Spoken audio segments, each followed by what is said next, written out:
Hey guys, and welcome to Ozzie Reviews, and welcome to this month's Q&A. So let's jump straight into the questions for this month. Okay, so the first question we've got is from Ryan Eden. He asks a funny question here. He says, Ozzie, you seem to do alright with the ladies. Any dating tips?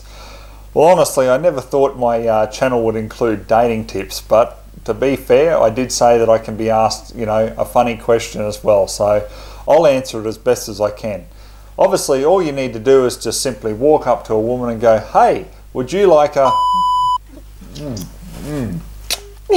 Okay, so back to reality, guys. Simply what you want to do is go up and find out what the woman has in common with you.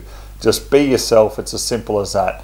Now, the advice here from Mrs. Ozzie, she wanted to put some input into this, and she says, well, you got to obviously flirt a little bit and just let the girl know that you're actually interested. So there you go. That's the most advice I can ever give and probably will ever give on dating.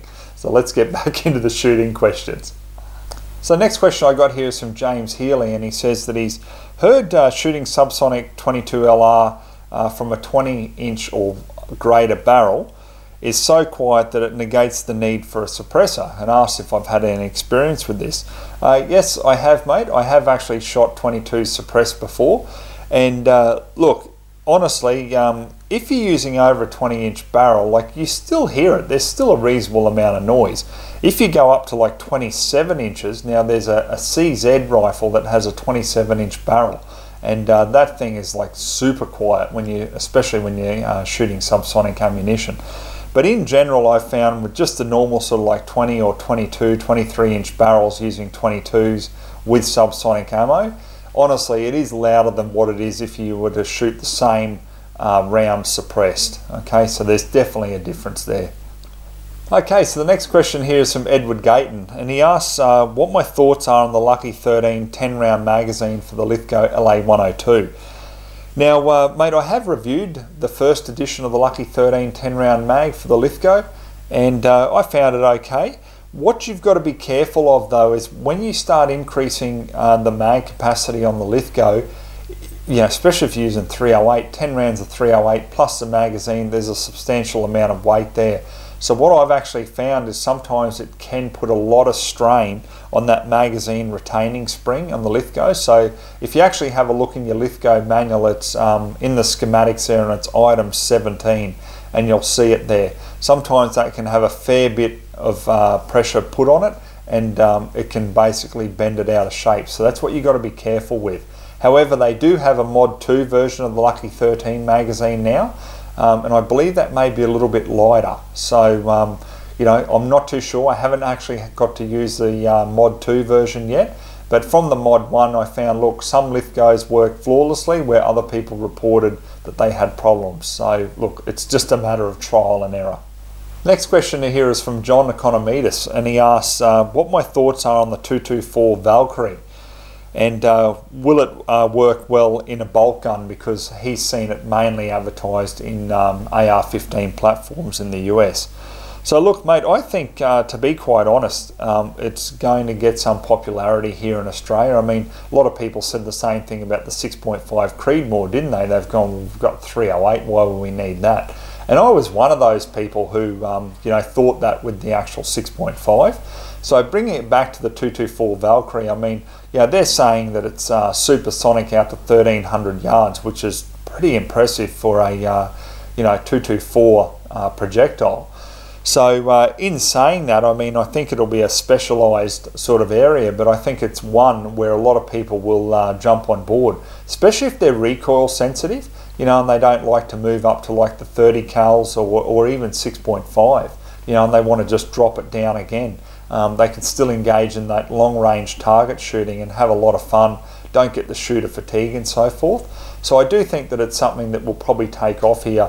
I know there's a couple of manufacturers who have actually made bolt guns for it so far, and I'm sure that what will happen is, as the popularity increases, just like the 6.5 Creedmoor, you'll see more of the mainstream bolt gun manufacturers jump on board.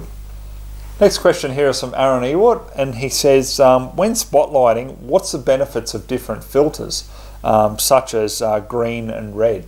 Well, mate, look, I've used red filters quite often for foxes because you don't seem to scare them away. I have read that their eyes don't pick it up and things like that, but the problem with a red filter is the distance that you can see yourself is substantially reduced. So, you know, there's a bit of a trade-off with it. So that's fairly good for, obviously, you know, foxes and dogs.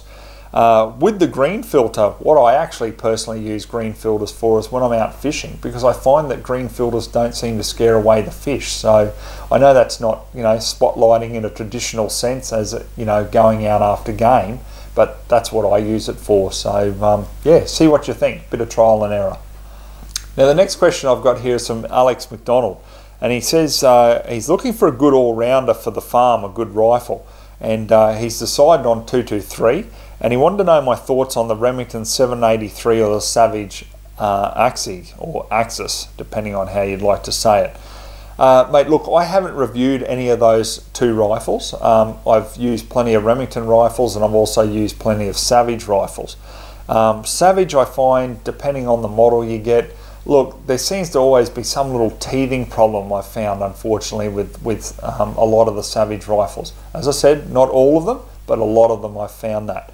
As for Remington, look, I read there last week that they have definitely filed for bankruptcy over in the US now. So I don't know how their future is going to be. You know, if you were going to get one of their rifles, I would honestly, this is me personally, I'd be getting, you know, some extra extractors and things like that so you can maintain that rifle for many years to come. Obviously you're going for like a budget 223. Mate, seriously, when I reviewed the Ruger American in 223, you know, I couldn't shoot any more accurate with, you know, firearms 3 times their value using those 55 grain Game Kings from OSA. You know, honestly, the ammunition is cheap. The rifle's a budget rifle. It's synthetic, going to take all the knocks and everything. That's personally the way I'd be going. I'd be going for the Ruger American in 223 with that ammo combination. And, you know, you'll kill countless pigs and foxes and everything like that. Very accurate and just a well-priced firearm. Okay guys, so that's it for this month. So I hope you enjoyed that with a little bit of a funny in the beginning there. So guys, if you want to become a part of this, it is exclusively available to Patreon members. You can simply support and help me out for just $1 a month. If you want to do that, you've pretty much got your own personal hotline, so to speak, with asking numerous different firearm questions tailored, you know, for your individual situation. Okay guys, hope you enjoyed this month's Q&A, so we'll see you on the next one.